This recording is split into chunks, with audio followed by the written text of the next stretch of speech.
আসসালামু আলাইকুম সুপ্রিয় শিক্ষার্থীরা। তো ষান্মাসিক সামষ্টিক পরীক্ষা 2024 বিষয় স্বাস্থ্য সুরক্ষা ক্লাস অষ্টম কাজ 1 এটার উত্তরটা আমি লিখে দিয়েছি খুবই শর্টকাটে।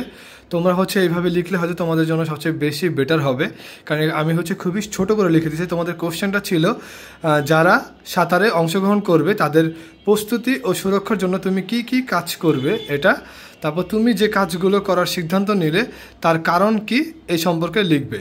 তো দেখো, প্রথমে আমি কি লিখেছি, সাঁতারের পূর্বে সাঁতারের পোশাক পরিধান করা ও সুইমিং ক্যাপ এবং গগলস ব্যবহার করা। তো এটা কী জন্য করবে তার কারণটা লিখে দিয়েছি পাশে। দেখো, সাঁতারের সময় সাঁতারের পোশাক থাকলে সহজে সাঁতার করা যায়।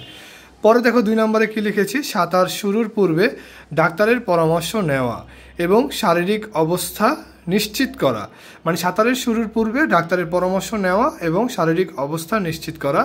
তারপর দেখো কী লিখেছি আমি ওই পাশে, মানে কারণটা কী লিখেছি, কারণটা হচ্ছে সাঁতারের পূর্বে শারীরিক অবস্থা সম্পর্কে জানা থাকলে কোনো বিপদ হবে না। যদি তোমার শারীরিক অবস্থা যদি ভালো থাকে তাহলে তুমি সাঁতার কাটবে, এবং শারীরিক অবস্থা যদি খারাপ থাকে তাহলে তুমি সাঁতার কাটবে না।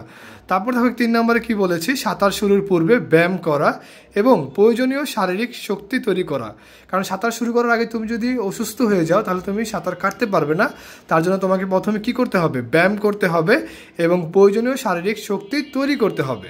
তারপর দেখো, এটার কারণ আমি কি লিখেছি, যে সাঁতারের পূর্বে ব্যায়াম করে নিলে কেউ ক্লান্ত হবে না। তারপর দেখো 4 নম্বরে আমি কি লিখেছি, লাইফ গার্ডের উপস্থিতি নিশ্চিত করা। যখন তুমি সাঁতার কাটবে, যেখানে তুমি সাঁতার কাটবে সেখানে অবশ্যই কী থাকতে হবে, লাইফ গার্ডের উপস্থিত থাকতে হবে।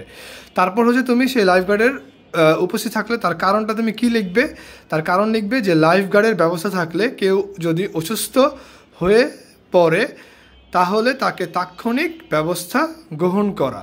তো এই তোমাদের উত্তর, যেটা আমি খুব সহজেই ছোট করে লিখে দিয়েছি।